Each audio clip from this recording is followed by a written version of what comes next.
Is larynx.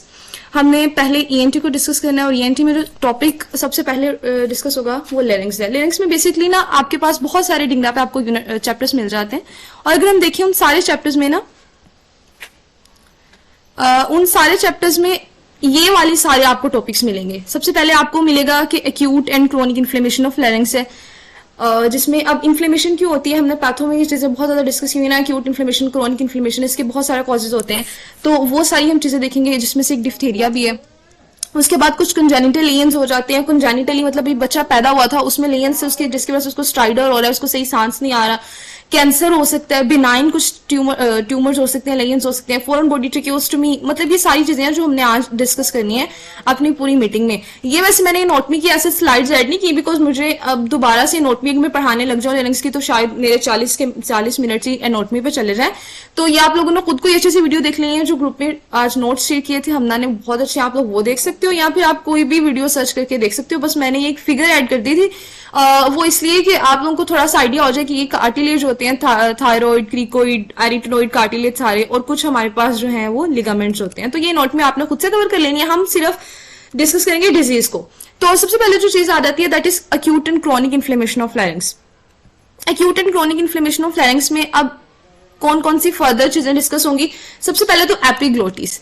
अब ना acute epiglottitis में क्या होता है कि ये जो सुप्राग्लोटिक स्ट्रक्चर्स है ना, एपिग्लोटिस, एरियो एपिग्लोटिक फोल्ड्स, ये वाली इन सब की इन्फ्लेमेशन हो जाती है। सुप्राग्लोटिक मतलब वोकल कॉर्ड से ऊपर वाला जो एरिया है, इन सब की इन्फ्लेमेशन हो जाती है, उसको हम नाम दे देते हैं एक्यूट एपिग्लोटाइटिस का। इसको आज हम डिटेल में देखेंगे। उसके बाद दूसरी जो चीज होती है दैट इज एक्यूट लेरेंजो ट्रेकियोब्रोंकाइटिस। एक्यूट लेरेंजो ट्रेकियोब्रोंकाइटिस नाम से पता चल रहा है कि लेरेंक्स, ट्रेकिया और ब्रोंकाई तीनों इन्वॉल्व हो रहे हैं, तीनों की इन्फॉर्मेशन है। और ये पॉइंट जो है ये मैंने इसलिए यहाँ पे ऐड किया बिकॉज हमें ये लगता है कि शायद एक्यूट एपिग्लोटाइटिस ज्यादा कॉमन है, लेकिन ऐसा नहीं है। ज्यादा कॉमन हमारे पास ये क्रोप, इसका दूसरा नाम क्रोप है, या इसको एक्यूट लेरेंजो ट्रेकियोब्रोंकाइटिस कहते हैं। ये मोर कॉमन कंडीशन है और होते ये दोनों बच्चों में। एक्यूट एपिग्लोटाइटिस भी चिल्ड्रन में ज्यादा कॉमन है और ये क्रोप भी। उसके बाद लेरेंजियल डिफ्थीरिया है, फिर एडिमा ऑफ लेरिंग्स है, देन रिंकिस एडिमा है, देन ट्यूबरकुलोसिस है। तो ये मेन चीजें हैं जो हमने acute and chronic inflammation of लैरिंग्स में देखनी है। सबसे पहले एक्यूट एपिग्लोटाइटिस है। एक एक स्लाइड पे बहुत ज्यादा मेहनत की हुई है मैंने और इंशाल्लाह इन स्लाइड्स के बाद हमें जो है वो बहुत आसान हो जाएगा हमारे लिए। एक्यूट एपिग्लोटाइटिस को सुप्राग्लोटिक लेरेंजाइटिस क्यों कह रहे हैं? बिकॉज एक्यूट एपिग्लोटाइटिस में सारे सुप्राग्लोटिस वाले स्ट्रक्चर्स इन्वॉल्व हो जाने हैं। अब बेसिकली वो स्ट्रक्चर्स होते कौन से हैं? सबसे मेन उनमें होता है एपिग्लोटिस, उसके बाद एरियो एपिग्लोटिक फोल्ड्स है, उसके बाद एरिटिनोइड्स है। जैसे आपको यहां से दिखाया ना मैंने पिक्चर से कि किस तरह से हम यहाँ से आइडिया ले सकते हैं कि ये आपका एपिग्लोटिस है, एरियो एपिग्लोटिक फोल्ड्स है और यहाँ पर जो पीछे पड़े हुए हैं एरिटिनोइड है। तो जितने भी ये वाले सारे स्ट्रक्चर है ना ऊपर वाले, इन सब की इन्फ्लेमेशन होगी एक्यूट एपिग्लोटाइटिस में। तो एक्यूट एपिग्लोटाइटिस को आप सुप्राग्लोटिक लेरेंजाइटिस भी कह सकते हो। होता ये कि ये एक्यूट इन्फ्लेमेटरी कंडीशन है और सिर्फ सुप्राग्लोटिक स्ट्रक्चर्स को इन्वॉल्व करती है, मार्क्ड एडिमा करा देती है इन सब स्ट्रक्चर्स का, जिसकी वजह से एयरवे ऑब्स्ट्रक्ट हो जाता है। जाहिर बात है अगर एडिमा हो रहा है वहां पर तो एडिमा होगा जिसकी वजह से वहां पर रास्ता तंग हो जाएगा, यानी एयरवे ऑब्स्ट्रक्ट हो जाएगा। आगे इसकी एटोलॉजी। एटोलॉजी बहुत ज्यादा इंपॉर्टेंट है, आपको एज इट इज एमसीक्यू आ जाना, बल्कि स्टैंडअप्स में एमसीक्यू आए भी हुए थे। उन्होंने सिंपली ये पूछ लिया था एक्यूट एपिग्लोटाइटिस का या किसी भी और का हमें कॉजेटिव एजेंट बताएं, कौन कॉज करता है? तो एच इन्फ्लुएंजा टाइप बी एक बैक्टीरिया है, हीमोफिलिस इन्फ्लुएंजा टाइप बी एक बैक्टीरिया है जो कि एपिग्लोटाइटिस करा देता है। तो एक्यूट एपिग्लोटाइटिस बैक्टीरिया करा रहा है, ये चीज याद रखनी है। अच्छा, उसके बाद जो है ये बच्चों में ज्यादा कॉमन है। हीमोफिलस इन्फ्लुएंजा जो है वो एपिग्लोटाइटिस कराता है बच्चों में, लेकिन अडल्ट्स में अगर देखा जाए तो अडल्ट्स में सिर्फ 20% केसेस में ये इन्वॉल्व होता है। लेकिन बिकॉज ये इन्फेक्शन ज्यादा कॉमन ही बच्चों में है तो हम वही चीज याद रखेंगे कि इसका पॉजिटिव एजेंट कौन सा है, हीमोफिलस इन्फ्लुएंजा। अब अगर क्लिनिकल फीचर्स की बात करें तो इसमें सबसे जो मेन चीज है वो आपने याद रखनी है, इसमें ऑनसेट ऑफ सिम्टम्स जो है वो बहुत अब्रप्ट होता है, मतलब अचानक से एकदम से बिल्कुल ठीक था बच्चा और एकदम से उसको ये सारे सिम्टम्स आना शुरू हो जाएंगे, तो इसका सडन ऑनसेट होता है। अब इसमें सिम्टम्स जो है ना, वैसे तो बुक पे बहुत सारे लिखे हुए हैं, आपको बहुत सारे मिल जाएंगे, लेकिन 3-4 कुछ ऐसे होते हैं जो आपको याद होने चाहिए जिसके आपने सिनेरियो डायग्नोस करना हो। तो उनमें सबसे पहले आ जाते हैं डायनोफेजिया, ड्रूलिंग ऑफ स्लाइवा। अब उससे ना चीजें स्वेलो नहीं हो रही, मैंने बताया कि इसमें सुप्राग्लोटिक स्ट्रक्चर का एडीमा हो गया और उस एडीमा की वजह से वहां पर अब एडीमा हुआ है, उसने एयरवे तो ऑब्स्ट्रक्ट किया है, लेकिन उस एडीमा ने, क्योंकि एपिग्लोटिस की पोजीशन इस तरह से होती है कि उसने स्वेलिंग पे भी इफेक्ट डालना है, ठीक है? तो जब स्वेलिंग पे इफेक्ट पड़ेगा, स्वेलिंग नहीं होगी उसकी वजह से इतना ज्यादा होगा कि जो स्लाइवा है ना वो ऐसे उसके मुंह से बाहर आ रहा होगा। तो ड्रूलिंग ऑफ स्लाइवा इसका एक बहुत इंपॉर्टेंट डायग्नोस्टिक पॉइंट है, क्लिनिकल फीचर। उसके बाद सोर थ्रोट डिस्फेजिया। जब अडल्ट हमारे पास कोई आएगा ना तो वो हमें आके बताएगा कि मुझे गला मेरा खराब है, मुझे गले में दर्द है और मुझसे खाया नहीं जा रहा कुछ, तो वो हमें इस तरह से प्रेजेंट करेगा। लेकिन जब कोई बच्चा हमारे पास आएगा ना तो वो डिस्नी एंड स्ट्राइडर के साथ आएगा, ठीक है? और इसमें बुखार होता है, 40 डिग्री तक फीवर चला रहता है। और एक इसमें ट्राइपोड पोजीशन, ट्राइपोड पोजीशन इस तरह से होती है कि बैंडिंग फॉरवर्ड हो जाता है, तो ये ट्राइपोड पोजीशन है। इसके अलावा आपने ट्राइपोड पोजीशन याद रखनी है, ड्रूलिंग स्लावा याद रखना है, फीवर हो सकता है, और स्ट्राइडर और डिस्निया याद रखना है। तो ये सिर्फ 3 से 4 क्लिनिकल फीचर्स, अगर आप सिर्फ ये याद रख लेना तो आप इसका सिनेरियो कभी भी आपसे स्किप नहीं हो सकता। अच्छा, जो सबसे ज्यादा कंफ्यूजन होती है ना बच्चों को, वो एक्यूट एपिग्लोटाइटिस के एग्जामिनेशन में होती है। तो सबसे पहली चीज तो ये याद रखनी है कि एक्यूट एपिग्लोटाइटिस में आप टंग डिप्रेसर की मदद से एग्जामिनेशन कर सकते हो। आप उसकी टंग डिप्रेस करोगे, आप देखोगे कि आपको जो एपिग्लोटिस है वो रेड नजर आएगा, स्वोलन नजर आएगा। उसके बाद आप इनडायरेक्ट लेरेंजियोस्कोपी इसमें नहीं कर सकते। अब हमने इनडायरेक्ट लेरेंजियोस्कोपी आगे जितने भी हमने देखने हैं ना लेरिंग से रिलेटेड इन्फ्लेमेशन, उन सब में हमने पहले इनडायरेक्ट लेरेंजियोस्कोपी करनी है। इवन जब हमारे पास कार्सिनोमा ऑफ लेरिंग्स का पेशेंट भी आता है ना, कैंसर के साथ भी जब पेशेंट आता है उसमें भी हम इनडायरेक्ट लेरेंजियोस्कोपी करते हैं। ये हमारे लिए इतनी इंपॉर्टेंट होती है कि इनडायरेक्ट लेरेंजियोस्कोपी से हमें वहां पर सारी कंडीशन पता चल जाती है कि लेरिंग्स में चल क्या रहा है। लेकिन अब यहाँ पर एक्यूट एपिग्लोटाइटिस में इतना इंपॉर्टेंट जो एग्जामिनेशन स्टेप है ये हम नहीं कर सकते। क्यों नहीं कर सकते? क्योंकि यहाँ पर ना सुप्राग्लोटिस वर्ड याद रखें। सुप्राग्लोटिस, अगर किसी का माइक ऑन है तो काइंडली इसको म्यूट कर लें। अच्छा, सुप्राग्लोटिस वर्ड याद रखें कि एक्यूट एपिग्लोटाइटिस में सुप्राग्लोटिक स्ट्रक्चर्स की का एडिमा हो रहा है, उनकी इन्फ्लेमेशन हो रही है। तो अगर आपने इनडायरेक्ट लेरेंजियोस्कोपी करने की कोशिश की तो उस कंजेशन की वजह से, उस एडिमा की वजह से क्या हो जाएगा कि फौरन से वहां पर एयरवे इतनी ऑब्स्ट्रक्शन हो जाएगी जो कि फैटल भी हो सकती है। तो इसीलिए आपने ये तब करनी है जब आप उसको ओटी में लेकर जा चुके हैं, आपके पास इतनी फैसिलिटीज हैं कि अगर कोई बहुत ज्यादा सीवियर किस्म की एयर ऑब्स्ट्रक्शन हो भी गई तो आप इंट्यूबेशन कर दोगे, तो तब आपने इनडायरेक्ट लेरेंजियोस्कोपी करनी है। तो आपने एग्जामिनेशन में मेंशन करना है कि हम डिप्रेसिंग टंग की मदद से, टंग को डिप्रेस करके हम उसका एपिग्लोटिस देख सकते हैं। और जब हम एपिग्लोटिस ही देख लेंगे हमें आइडिया हो जाएगा कि इतना स्वेल हो चुका है, इतना रेड है कि यहाँ पर एक्यूट एपिग्लोटाइटिस हो सकता है। इसके अलावा उसके साइन सिम्टम्स हमारी हेल्प करेंगे, ड्रूलिंग ऑफ स्लाइवा होगा और डायनोफेजिया होगा, सोर थ्रोट होगा, तो वहां से हमें हेल्प मिलेगी। तीसरी चीज जो इसमें आ जाती है एग्जामिनेशन में वो है lateral soft tissue x ray of the neck, thumb sign. अब थंब साइन क्या होता है कि आप उसका लेटरल एक्सरे करते हो नेक का और आपको एपिग्लोटिस ऐसे नजर आता है। ये देखें, जहां पर एरो है ना सिर्फ वहां पर आपने फोकस करना है। अच्छा, एक मिनट, आई गेस ब्राइटनेस की वजह से मसला हो रहा हो।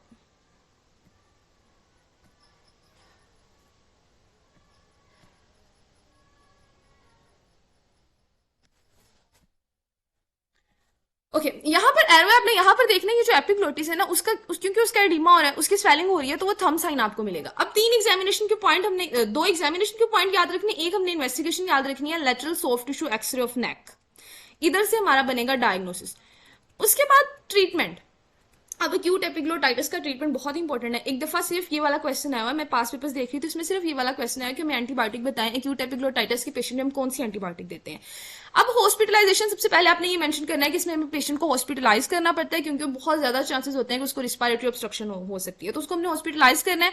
उसके बाद उसको एंटीबायोटिक कौन सी देनी है? एम्पीसिलिन भी देनी है, और third generation cephalosporin. Third generation cephalosporin क्यों देनी है? बिकॉज एच इन्फ्लुएंजा जो थी वो एच इन्फ्लुएंजा जो था वो कॉजेटिव एजेंट था, वो बैक्टीरिया था जो कि इन्वॉल्व था जिसने सारा इन्फ्लेमेशन यहाँ पे करवाया। तो हम थर्ड जनरेशन सेफलोस्पोरिन देंगे जो कि बहुत इफेक्टिव है उसके अगेंस्ट। ठीक है, तो ये चीज आपको पता होनी चाहिए कि थर्ड जनरेशन सेफलोस्पोरिन हमें देनी है क्योंकि ये एच इन्फ्लुएंजा के अगेंस्ट बहुत इफेक्टिव है। और देनी किस तरह से? पारेंटेरल रूट, इंट्रामस्कुलर या इंट्रावीनस। उसके बाद स्टीरॉइड्स दे देनी है क्योंकि जहां पे इन्फ्लेमेशन का जिक्र आता है वहां पे स्टीरॉइड्स आते हैं because they are anti inflammatory.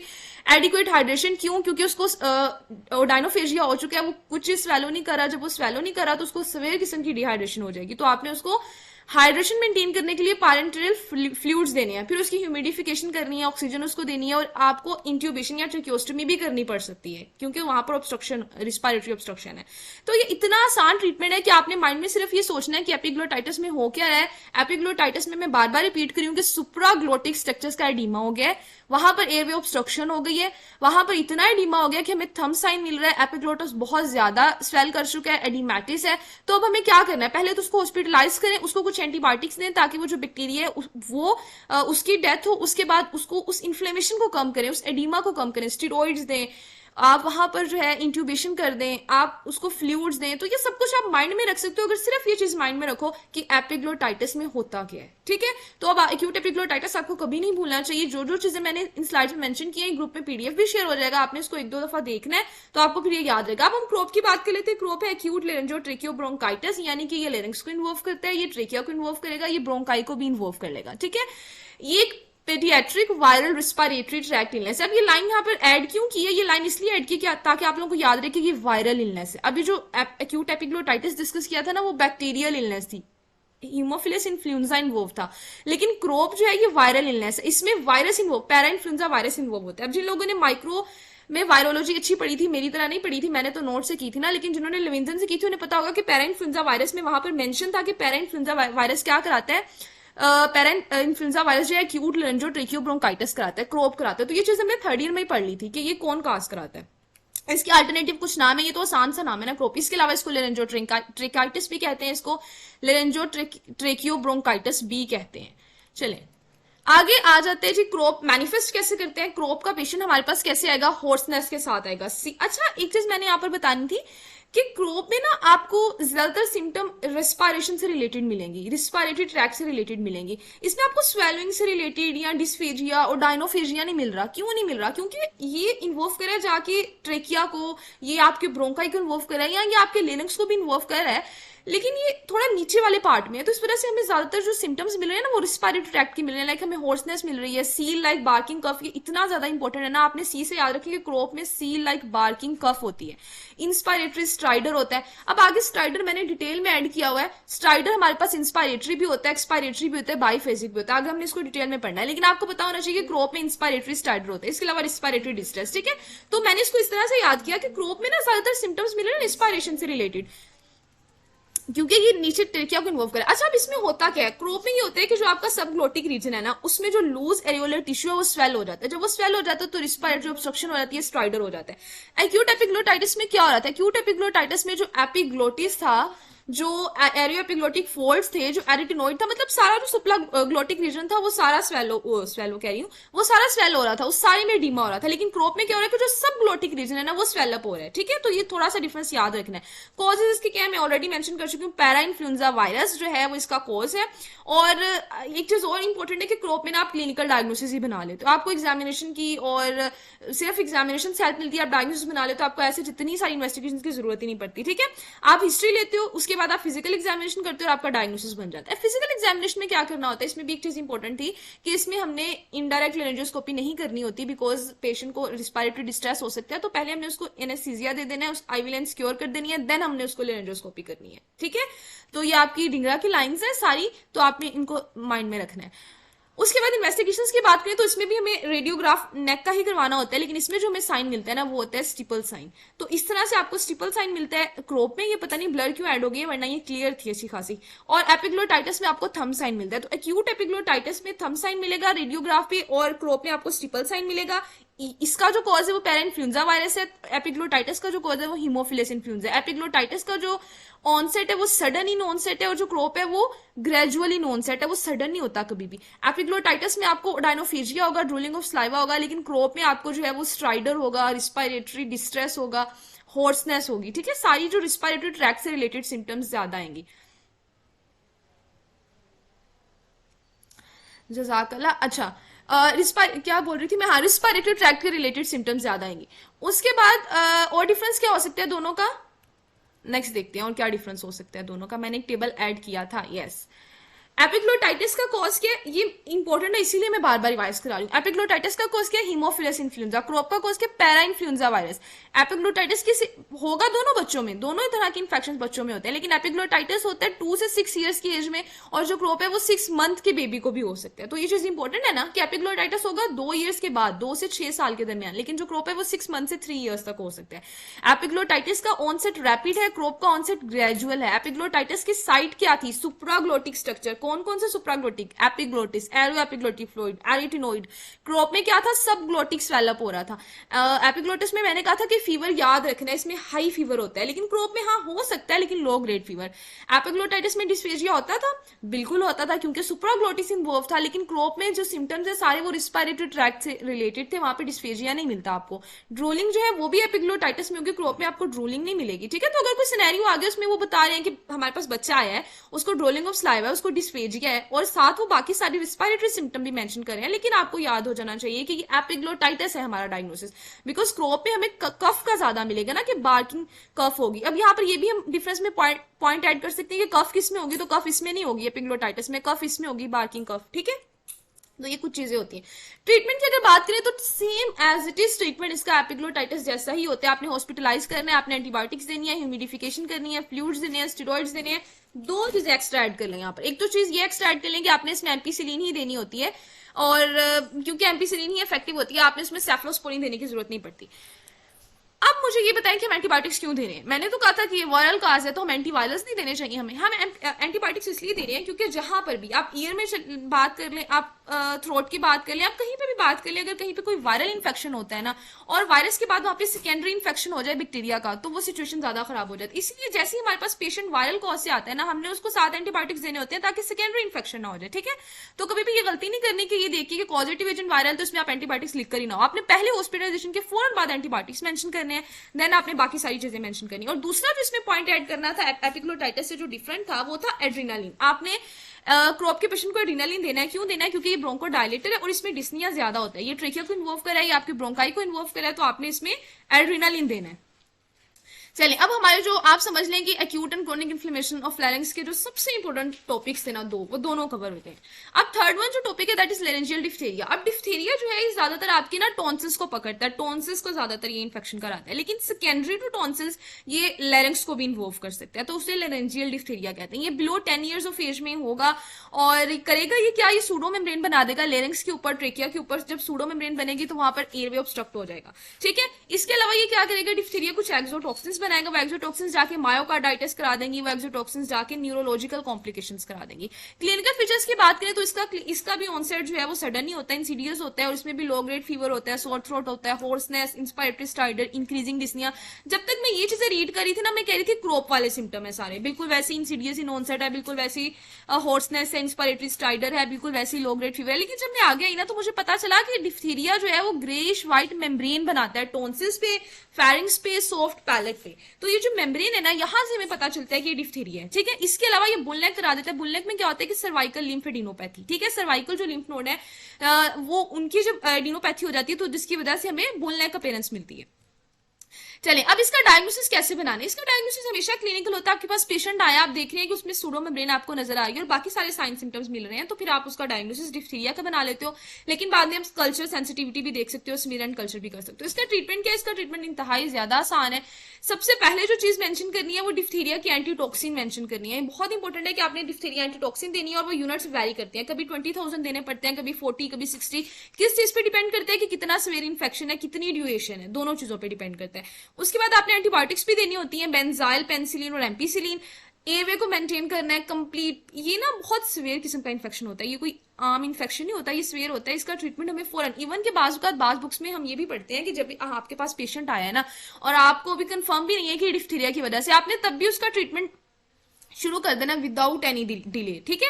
तो इसलिए इसमें कंप्लीट बेड रेस्ट का भी उसको कहना है कि आपने बेड रेस्ट करनी है ताकि आपको इसकी कॉम्प्लिकेशंस ना आ जाए, बिकॉज डिफ्थीरिया की कॉम्प्लिकेशंस होती हैं और आगे मैंने मेंशन भी की थी कॉम्प्लिकेशन। ये एयरवे ऑब्स्ट्रक्शन करा देता है, ये मायोकार्डाइटिस करा देता है, ये फेरेंजियल, लेरेंजियल, पैलेटल पैरालिसिस करा देता है, इवन ये न्यूरोलॉजिकल कॉम्प्लिकेशंस भी देता है। तो इसके कॉम्प्लिकेशन से बचने के लिए, स्पेशली मायोकार्डाइटिस से बचने के लिए, हमने कंप्लीट बेड रेस्ट का पेशेंट को कहना है, और हमने जो उसके कॉन्टेक्ट है उनको भी इम्यूनाइज करना है ताकि उनमें से किसी को ये जो चीजें, ये साइन एंड सिम्टम्स ना आए, ठीक है, उनको ये इन्फेक्शन ना हो जाए डिफ्थीरिया का। चलिए, अब नेक्स्ट हमने रिंकेज एडिमा स्टार्ट करना है। तो मुझे बताएं, यहाँ तक हमें क्लियर हो चुका है। हमने एक्यूट एपिग्लोटाइटिस डिस्कस किया, मैंने एंड पे आप लोगों का टेस्ट ले लेना है, मैंने टॉपिकल पास पेपर से, तो इसीलिए अभी अच्छे से समझकर आगे जाएं। एक्यूट एपिग्लोटाइटिस, क्रॉप, डिफ्थीरिया में जितनी भी चीजें थी, इनका ट्रीटमेंट हमने ना सिर्फ देखा है बल्कि उसको अच्छे से याद किया है, ठीक है, उसको समझा है किसमें क्या चीज हो रही है, क्या साइन सिम्टम्स मिल सकते हैं, क्यों वो साइन एंड सिम्टम्स मिलेंगे, इस चीज को भी डिस्कस किया है। और डिफ्थीरिया में क्या चीज है जो उसको डिफरेंशिएट करिए बाकियों से, वो इसकी स्यूडो मेम्ब्रेन है, ठीक है। तो ये सारी चीजें हमने डिस्कस की हैं। अब हम आगे चलते हैं। चलिए, आगे हमारे पास आया रिंकिस एडिमा। रिंकिस एडिमा में क्या होता है जी? पहले आप समझे कि रिंकिस स्पेस क्या है। जब इसकी समझ आएगी ना तब आपको रिंकिस एडिमा समझ आ जाएगी। होता क्या कि सबसे बाहर होती है, या सबसे अंदर कहना चाहिए, सबसे अंदर होती है एपिथेलियम। एपिथेलियम के नीचे आपको मिलता है लैमिना प्रोप्रिया। लैमिना प्रोप्रिया के बाद जब आप आगे आते हो तो आपको फिर मसल्स वगैरह, मतलब पढ़ते हैं ना, म्यूकोजा, सब म्यूकोजा, मस्कुलरिस लेयर। तो ये जो वोकल कॉर्ड्स है ना, ये वो कैलस मसल तो अंदर पड़ा हुआ है, लेकिन इस मसल के ऊपर आपको लैमिना प्रोप्रिया मिल रहा है, लैमिना प्रोप्रिया के ऊपर आपको एपिथेलियम मिल रही है। अब जो लैमिना प्रोप्रिया है ना, उसको उसने फर्दर है, 2-3 पार्ट्स में डिवाइड किया। उसने कहा सुपरफिशियल लैमिना प्रोप्रिया, इंटरमीडिएट और डीप लैमिना। अब जो सुपरफिशियल लैमिना प्रोप्रिया है ना वोकल कॉर्ड्स का, उसको हम रिंकी स्पेस कहते हैं। तो इस स्पेस का एडिमा होता है जिसको रिंकीज एडिमा कहते हैं। अब ये कितना इंटरेस्टिंग है कि रिंकी स्पेस का एडिमा होगा, उसको हम रिंकीज एडिमा कहेंगे। इसमें होता है कि बायलेटरल सिमेट्रिकल, ये पता नहीं मैंने स्पेल क्या बना दिया इनका, बायलेटरल सिमेट्रिकल स्वेलिंग्स होती हैं membranous part of vocal cord की। तो इसमें अब समझने में, इस लाइन को समझने में कोई मुश्किल नहीं होनी चाहिए। ये मेम्ब्रेनस पार्ट ही है ना, इसकी स्वेलिंग हो जाएंगी बायलेटरल, ये होती है सिमेट्रिकल स्वेलिंग्स होती हैं। हुई ये स्वेलिंग्स क्यों है? क्योंकि रिंकी स्पेस का एडिमा हो जाता है, ठीक है, और इसकी वजह से फर्दर पैरालिसिस हो जाती है। चले आगे देखें, तो आगे हमारे पास होता है जो रिंकिस एडिमा में हमें क्या चीजें मिलेंगी, क्रोनिक इरिटेशन। हाँ, ये होता क्यों है? अच्छा, अब ये माइंड में क्वेश्चन आ रहा है ना कि रिंकी स्पेस का क्यों एडिमा हो गया वहां पर। वो इसलिए एडिमा हो गया, वोकल कॉर्ड की क्रोनिक इरिटेशन थी, मिस यूज ऑफ वॉइस की वजह से। कोई बहुत ज्यादा चीखता चलाता है, हर वक्त चीख रहा है, या कोई बहुत आहिस्ता बोल रहा है, नॉर्मल से कम अगर आप बोले ना वॉल्यूम से, तो वो भी मिस यूज ही होता है। तो उसको कहते हैं क्रोनिक इरिटेशन, ठीक है। और हैवी स्मोकिंग से भी रिंकिस एडिमा हो सकता है, क्रोनिक साइनोसाइटिस से भी रिंकिस एडिमा। तो ये 2-3 वर्ड याद रख लें, miss use of voice, heavy smoking, chronic sinusitis, जिनकी वजह से क्या होगा, क्रोनिक इरिटेशन होगी वोकल कॉर्ड्स की, और जो आपकी वोकल कॉर्ड्स का रिंकी स्पेस है ना, वहां पे एडिमा हो जाएगा। कितना मजे का नाम है इसका। अच्छा, इसकी जो कॉमन सिम्टम मिलती है वो हॉर्सनेस मिलती है। ऐसा क्यों हॉर्सनेस मिलती है? बिकॉज वोकल कॉर्ड जिसमें इन्वॉल्व ही वोकल कॉर्ड्स हो रहे हैं, तो हॉर्सनेस तो सिम्टम मिलेगा ही। उसके बाद लेरेंजोस्कोपी, वोकल कॉर्ड्स जो है, लेरेंजोस्कोपी आप करते हो तो जो वोकल कॉर्ड्स है वो फ्यूजिफॉर्म स्वेलिंग्स देते हैं। तो ये चीज मैंने बहुत पहले बता दी, स्टार्टिंग में बता दी कि लेरिक्स में हमारा जो फेवरेट होता है ना एग्जामिनेशन, वो लेरेंजोस्कोपी होता है, फेवरेट। सिर्फ एक्यूट एपिग्लोटाइटिस में हम लेरेंजोस्कोपी नहीं कर पाते, क्रोप में हम लेरेंजोस्कोपी नहीं कर पाते, वरना बाकी सब में आपको कुछ याद नहीं आ रहा, आप एग्जामिनेशन में लेरेंजोस्कोपी लिख दो, ठीक है। तो लेरेंजोस्कोपी करते हो वोकल कॉर्ड आपको फ्यूजिफॉर्म स्वेलिंग्स मिलती हैं, बिकॉज इसमें ये देखें। अब आपको इस तरह से रिंकिस एडिमा में मिलेगा कितनी फ्यूजिफॉर्म सी, सिमेट्रिकल और बायलेटरल स्वेलिंग्स है, ठीक है। और ये इतनी सिमेट्रिकल, इतनी फ्यूजिफॉर्म क्यों है? क्योंकि सिंपली स्पेस में एडिमा हुआ है। तो ये आप लोगों ने याद रखनी है प्रेजेंटेशन, ठीक है, ये एग्जामिनेशन पे आपको मिलेगी। ट्रीटमेंट आपने क्या करना है, कितना आसान इसका ट्रीटमेंट है, वोकल कॉर्ड की डिकोर्टिकेशन कर देनी है। डिकोर्टिकेशन इज वर्ड कि एपिथेलियम का जो है वो स्ट्रिप आपने रिमूव कर देना है, ठीक है, स्ट्रिप ऑफ एपिथेलियम है उसको रिमूव कर देना है। तो ये डिकोर्टिकेशन जो है ये इसका ट्रीटमेंट है। इसके अलावा आपने उसको कहना है कि भाई थोड़ा रेस्ट करें, थोड़ा कम बोला करें, थोड़ा चुप रहा करें, क्योंकि ये मिस यूज ऑफ वॉइस से होता है, ठीक है, रिंकिस एडिमा। आपने उसको फिर स्पीच थेरेपी भी बता देनी, क्योंकि उसको हॉर्सनेस थी, उसकी आवाज बहुत खराब हो चुकी थी, तो आपने उसकी आवाज को ठीक करने के लिए उसको स्पीच थेरेपी की तरफ। तो अगर आप किसी भी डिजीज का, नॉट फॉर रिंकिस एडिमा बल्कि बाकी भी सारी डिजीज का, अगर सिर्फ साइन सिम्टम्स को समझ लेना, तो ट्रीटमेंट तो आप खुद लिख सकते हो, आपको बुक पढ़ने की भी जरूरत नहीं है। एग्जामिनेशन फाइंडिंग्स तो आप खुद लिख सकते हो, इन्वेस्टिगेशन तो आप खुद लिख सकते हो, ठीक है। बस पता हो कि इस डिजीज में हो क्या रहा है, बस मुझे पहला लफ्ज बता दो, आगे मैं सब कुछ खुद लिख लूंगा, ठीक है। अच्छा, tuberculosis of larynx. Tuberculosis of larynx में क्या होता है कि पहले ना ये भी सेकेंडरी, जैसे मैंने डिप्थीरिया का बताया ना कि वो यूजुअली सेकेंडरी इन्वॉल्व करता है लैरिंक्स को, वरना पहले वो उसको क्या था, टॉन्सिस को इन्वॉल्व कर रहा होता है। तो बिल्कुल वैसे ट्यूबरकुलोसिस में ये नहीं होता कि कोई पेशेंट था उसको डायरेक्टली उसको लंग्स को नहीं इन्वॉल्व किया, बल्कि डायरेक्टली ट्यूबरकुलोसिस जो है उसको लैरिंक्स में हो गया, ऐसा नहीं होता। ये सेकेंडरी होती है टू पल्मोनरी ट्यूबरकुलोसिस, ठीक है। और ज्यादा मेल्स को इन्वॉल्व करती है मिडिल एज ग्रुप में, तो दोनों एमएम है, मेल्स को मिडिल एज ग्रुप में। अच्छा, इसमें होता है कि इसमें सब म्यूकस ट्यूबरकल्स बन जाते हैं। अब ये सब म्यूकस ट्यूबरकल बाद में केजिएट कर जाते हैं, बाद में अल्सरेट कर जाते हैं, और जो अल्सरेशन फिर होती है ना, ये बहुत ज्यादा पेन करवाती है। तो ट्यूबरकुलोसिस ऑफ लैरिंक्स में आपको पेशेंट आएगा और बताएगा कि उसको बहुत ज्यादा दर्द है, क्योंकि उसके ना जो अल्सर्स बन गए हैं वो बहुत ज्यादा पेन कराते हैं, ठीक है।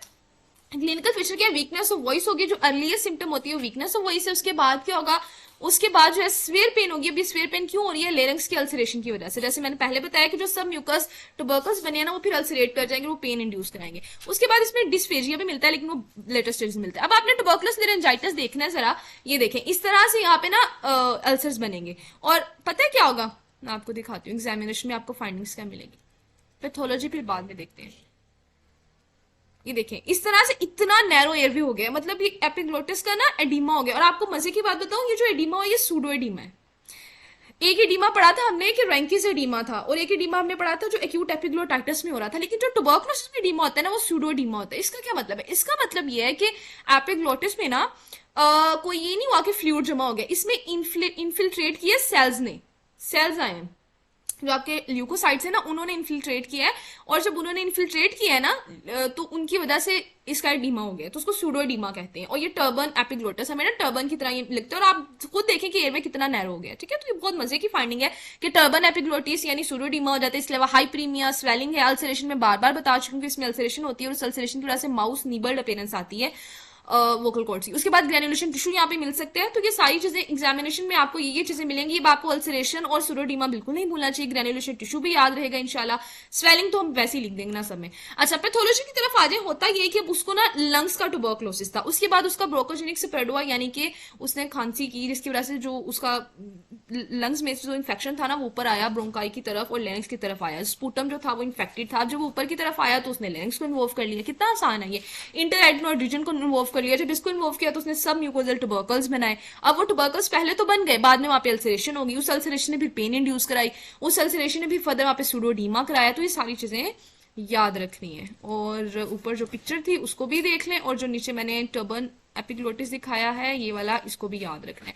अब इसका ना डायग्नोसिस कैसे बनाना है, इसका डायग्नोसिस बहुत ज्यादा अच्छे से याद रखना है। मतलब पहले अभी तक मैं यही कह रही थी ना कि डायग्नोसिस बनाने के लिए क्लिनिकल डायग्नोसिस बना लो, लेरेंजोस्कोपी कर लो, क्लिनिकल डायग्नोसिस बना लो, लेरेंजोस्कोपी। लेकिन टीबी ऑफ लेरिंग्स का डायग्नोसिस 3 स्टेप्स होते हैं और इन तीनों स्टेप्स को बहुत अच्छे से याद रखना। आपके पास पेशेंट आए, आपको लग रहा है इसको टीबी, आप सबसे पहले उसका एक्सरे टेस्ट कराओगे, आप उसका स्पूटम एग्जामिनेशन कराओगे, स्पूटम कल्चर कराओगे ताकि आपको माइकोबैक्टीरिया मिले। उसके बाद आप उसकी बायोप्सी करोगे लेरिंग्स में, लेरिंग्स के जो लेयन है उसकी बायोप्सी करोगे। ये 3 वर्ड्स, इनको बुक पे मेंशन कर लें, इनको अपने दिलो दिमाग में अच्छे से सेव कर लें। एक्सरे चेस्ट, स्पूटम एग्जामिनेशन और बायोप्सी, ठीक है। ये डायग्नोसिस है इसका टीबी ऑफ लेरिंग्स का। ट्रीटमेंट क्या है, ट्रीटमेंट बहुत आसान है। जैसे आप पल्मोनरी टीबी को ट्रीट करते हो, अभी आपने खुद बैठ के सोचना है आप पल्मोनरी टीबी को कैसे ट्रीट करते हो। चलें आगे आ जाते हैं जी हम कंजेनिटल लेयंस की तरफ। हम आगे आ जाते हैं कंजेनिटल लेयंस की तरफ, क्योंकि एक्यूट एंड क्रोनिक इन्फ्लेमेशन में हमने एक्यूट एपिग्लोटाइटिस को डिस्कस किया, हमने क्रोप को डिस्कस किया और रैंकिस एडिमा को डिस्कस किया और टीबी ऑफ लेरिंग्स को। जो जो भी मुझे इस चैप्टर में लगी ना कि चीजें इंपॉर्टेंट है और थोड़ी सी मुश्किल है वो मैंने ऐड की। बाकी ऐसे जो चीजें रह जाती है ना वो तकरीबन ना भी करें तो गुजारा हो जाता है। हाँ जी, हम दोबारा स्टार्ट कर लेंगे, कोई मसले की बात नहीं है। अच्छा, डिफरेंशियल डायग्नोसिस कंजेनिटल लेयन है। कंजेनिटली आपको ये लिस्ट भी आनी चाहिए। एज सच पेपर में लिस्ट पूछ लेते हैं कि हमें बताएं कौन कौन से कंजेनिटल लेयन हो जाते हैं। लेरेंजियोमलेशिया है, कंजेनिटल वोकल कॉर्ड पैरालिसिस है, कंजेनिटल सबग्लोटिक स्टेनोसिस है, लेरेंजियल वेब है। आगे हमने इनको 1 बाय 1 सबको डिस्कस करना है, ठीक है, परेशानी होना, अभी सिर्फ हम नाम पढ़े। सबग्लोटिक हीमेंजियोमा, लेरेंजियोइसोफेजियल क्लेफ्ट है, लेरेंजियोसील है, लेरेंजियल सिस्ट है।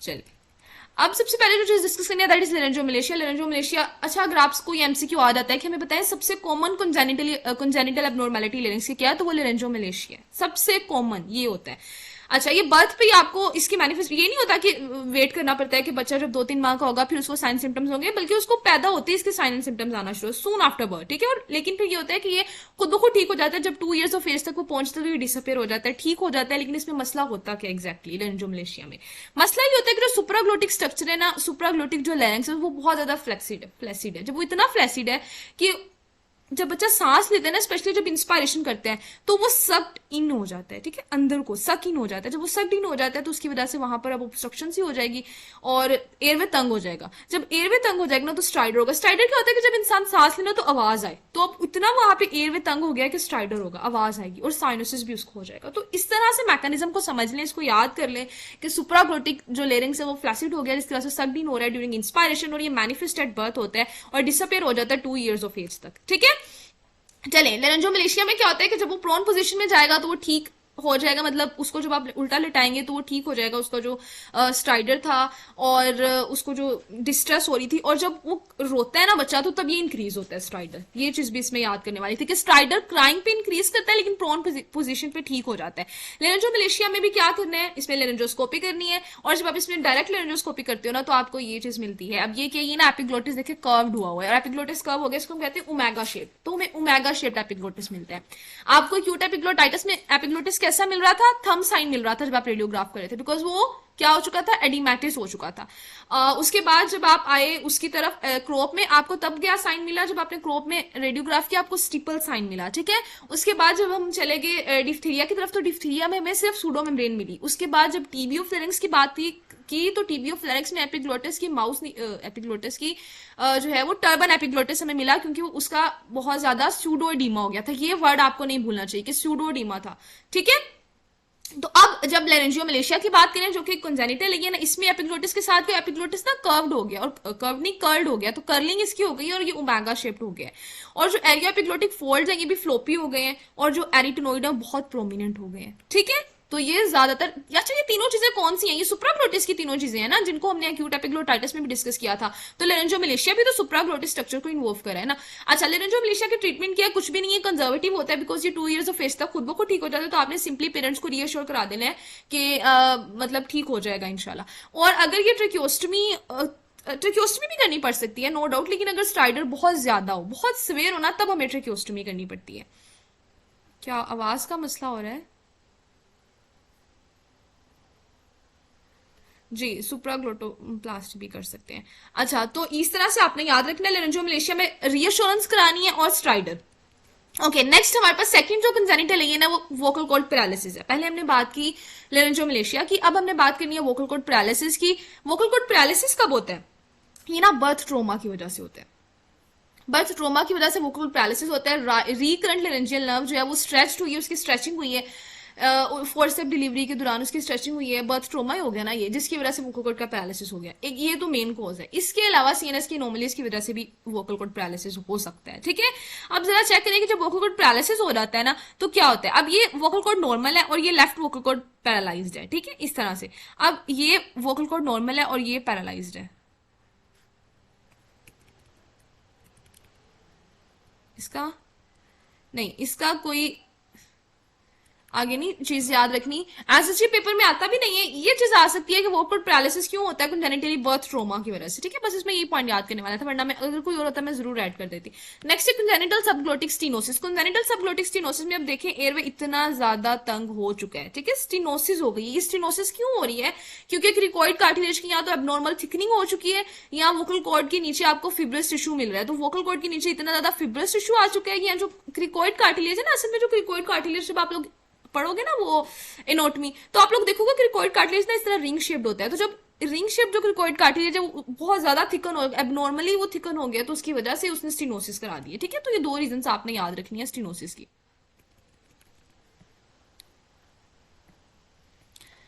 अच्छा, उसके बाद आगे आ जाते हैं हम कंजेनिटल सबग्लोटिक स्टीनोसिस में। एसिम्टोमेटिक भी हो सकता है, हमें कोई सिम्टम नहीं मिल रही, डिस्निया स्ट्राइडर भी मिल सकते हैं। लेकिन ये चीज इंपॉर्टेंट है, डिस्निया स्ट्राइडर हमें तब मिलती है जब अपर रिस्पिरेटरी ट्रैक्ट का इन्फेक्शन होता है। ठीक है, नॉर्मली वो बच्चा कंजेनिटली उसको स्टीनोसिस थी, लेकिन ऐसे साइन सिम्टम्स नहीं मिल रहे थे, लेकिन फिर उसको एकदम से अपर रिस्पिरेटरी ट्रैक्ट का इन्फेक्शन हुआ, जिसकी वजह से उसको डिस्निया स्ट्राइडर हो गया। ठीक है, कंजेनिटल सबग्लोटिक स्टीनोसिस है, उसको अपर रिस्पिरेटरी ट्रैक्ट इन्फेक्शन हो गया, डिस्निया स्ट्राइडर हो गया, वो आपके पास आया, तो आपने क्या करना है? आपने सबसे पहले डायग्नोसिस बनाना है। डायग्नोसिस आपने कैसे बनाना है? आपने उसका सबग्लोटिक डायमीटर चेक करना है। मतलब आपके पास जब वो आएगा बच्चा कि भाई इसको स्ट्राइडर है, अब आपको नहीं पता कि उसको कौन सा कंजेनिटल है ना, तो जाहिर बात है आप उसका एग्जामिनेशन करोगे ना। जब आप एग्जामिनेशन करोगे आप देखोगे कि सबग्लोटिक डायमीटर बहुत कम हुआ है इसका। अगर 4 mm से कम डायमीटर होगा न्यू नेट में, यानी 1 month का बेबी है, उसमें 4 mm से कम डायमीटर है, तो आपने इसका डायग्नोसिस बना लेना है कंजेनिटल सबग्लोटिक स्टीनोसिस का, क्योंकि नॉर्मल जो डायमीटर है ना वो 4.5 से 5.5 mm होना चाहिए। ठीक है, अगर वो प्रीमेच्योर था, बच्चा प्रीमेच्योर न्यूनेट था, तो फिर उसका नॉर्मल 3.5 तो एटलीस्ट होना चाहिए, और अगर 3 से कम होगा तो फिर उसका डायग्नोसिस हम बनाएंगे स्टीनोसिस का। इसमें क्या होता है, इसमें भी स्पॉन्टेनियस इंप्रूवमेंट हो जाती है, जैसे वो बड़ा होगा, उसका लैरिंक्स भी बड़ा होगा, तो वो ठीक हो जाएगा। लेकिन कुछ पेशेंट में सर्जरी करनी पड़ सकती है, नो डाउट। चलें आगे, लेरेंशियल वेब है। लेरेंशियल वेब में क्या होता है कि रीकनालाइजेशन नहीं होती लेरिंग्स की। हमने एमब्रियो में बहुत डिटेल में ये चीजें पढ़ी हुई हैं कि पहले ल्यूमन बनता है, फिर ल्यूमन बंद हो जाता है, फिर दोबारा से ल्यूमन बनता है। तो अगर दोबारा से यानी रीकनालाइजेशन ना हो सके तो वो लेरेंशियल वेब बन जाता है, और ये वोकल कॉर्ड्स के दरमियान हमें नजर आता है। कॉनकेव इसका पोस्टीरियर मार्जिन होता है। बस ये इसकी चीजें। सिम्टम इसकी क्या मिल सकती है? एयर ऑब्स्ट्रक्शन हो सकती है। अच्छा, कंजेनिटली जितने भी लेयन है ना, उनमें सिर्फ ये होगा स्ट्राइडर डिस्निया। स्ट्राइडर डिस्निया जो याद करने वाली चीज होगी वो ये होगी कि क्राई नॉर्मल किस में होगी और वीक क्राई किस में होगी। तो बाकी अभी तक सब में नॉर्मल थी, लेकिन लेरेंजियल वेब में आपको वीक क्राई का एक सिम्टम मिल सकता है। और दूसरा ये था कि जो स्ट्राइडर है ना, वो लेरेंजियोमलेशिया में वर्सन हो जाता है, crying on crying strider version हो जाता है। ये चीज एक वहां पर थी मेंशन करनी। चले, लेरेंजियल वेब भी बहुत आसान है। लेरेंजियल वेब का ट्रीटमेंट कैसे करते हैं? ये थिकनेस पे डिपेंड करता है। अगर थिन है तो आप उसको नाइफ से काट सकते हो, आप कार्बन डाइऑक्साइड लेजर यूज कर सकते हो। अगर थोड़ा ठीक है तो आपको सीन करनी पड़ सकती है, लेरेंजियो फिशर करना पड़ सकता है, सिलिकॉन कील प्लेस करना पड़ सकता है, या आपको फिर फर्दर डायलिटेशन करनी पड़ सकती है। तो ये उसकी थिकनेस पे डिपेंड करता है कि आपने किस तरह का ट्रीटमेंट करना है। ठीक है, अच्छा, सबग्लोटिक हीमेंजियोमा। अभी तक जितने भी मैं टॉपिक्स कंजेनिटली कराए ना, उन सबकी सिर्फ एक एक दो लाइनें याद करने वाली हैं। लेकिन जो सबग्लोटिक हीमेंजियोमा है ना, इसमें कोई ज्यादा चीजें जो याद करने वाली हैं। ठीक है, सबसे इसमें जो अहम चीज है वो ये है कि इसका एसिम्टोमेटिक होता है, इसका फौरन से कभी सिम्टम नहीं आएगा कि 1 माह का बच्चा आपके पास कभी भी सबग्लोटिक हीमेंजियोमा के कॉम्प्लेन के साथ नहीं आएगा। इसमें आती है 3 to 6 मंथ के बाद सिम्टम्स। ठीक है, इसमें 50% केसेस में एसोसिएटेड क्यूटेनियस हीमेंजियोमा भी हो सकता है। और इसकी प्रेजेंटेशन कैसे होती है, अगर आपके पास 4 मंथ का 5th मंथ का बेबी आएगा सबग्लोटिक हीमेंजियोमा के साथ, तो किस सिम्टम्स के साथ आएगा, किस तरह प्रेजेंट करेगा। उसमें स्टाइडर होगी जो एजिटेशन पे इंक्रीज होगी, उसमें स्टाइडर होगी जो क्राइंग इंक्रीज होगी, रोने पर इंक्रीज होगा। ठीक है, तो ये लेंजोमलेशिया वाला ही आपने याद रखना है। अब आपके पास जब बच्चा आएगा वो कहेगा कि जब ये रोता है ना तो उसको बहुत ज्यादा आवाज आती है सांस लेने की, इस तरह से मां बताएगी ना, तो आपने आपका माइंड करना चाहिए कि ये लेंजोमलेशिया भी हो सकता है, ये सबग्लोटिक हीमेंजियोमा। लेकिन क्योंकि उसकी एज थोड़ी ज्यादा होगी तो आप सोचोगे कि अगर इसको लेंजोमलेशिया होता ना तो इसकी मुझे फौरन after the birth 1 month age 2 month age पे इसकी प्रेजेंटेशन मिलनी थी। लेकिन अगर ये अब आ रहा है ना 6 महीने की उम्र में, तो ये सबग्लोटिक हीमेंजियोमा भी हो सकता है। फिर जब आप इतना सा हिस्ट्री लेने के बाद आप उसका एग्जामिनेशन करोगे तो जब आप अपेयरेंस नहीं देखोगे, अपेयरेंस आपको क्या मिलेगी, आपको फौरन यहाँ पे एक स्वेलिंग मिलेगी वोकल कॉर्ड के नीचे, जो आगे मैं दिखाती भी हूँ आपको। तो आपका डायग्नोसिस बन जाएगा हीमेंजियोमा का। ये देखें, आपको नीचे नजर आ रही है स्वेलिंग।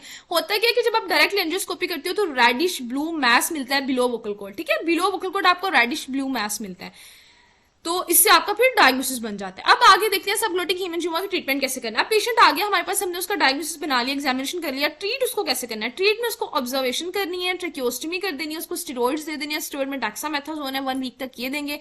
देन प्रेडनिसोलोन पे उसको ले आएंगे, 1 ईयर तक हम उसको प्रेडनिसोलोन देंगे। देखिए ये पॉइंट इंपॉर्टेंट है, इसको गौर से देख लें। पहले हमने उसको ऑब्जर्वेशन ट्रेकियोस्टमी करनी है, उसके बाद हमने जब उसको स्टेरॉइड थेरेपी पे लेकर आना है ना, तो स्टेरॉइड डेक्सामेथासोन देने होते हैं फॉर 1 वीक और प्रेडनिसोलोन देने होते हैं फॉर 1 ईयर। ठीक है, और साथ हम कार्बनिक से लेजर एक्सचेंज भी कर सकते हैं। चलें आगे आगे लेरेंजियोइसोफेजियल क्लेफ्ट, ये जो कंजेनिटल है इनमें लेरेंजियोमलेशिया के सबसे ज्यादा चांसेस है कि आपको पेपर में लेरेंजियोमलेशिया आएगा। उसके बाद सबग्लोटिक हीमेंजियोमा है जो ज्यादा इंपॉर्टेंट है। बाकी सारे की सिर्फ एक एक लाइन भी पता होगी ना तो वो मोर देन इनफ है। अब लेरेंजियोइसोफेजियल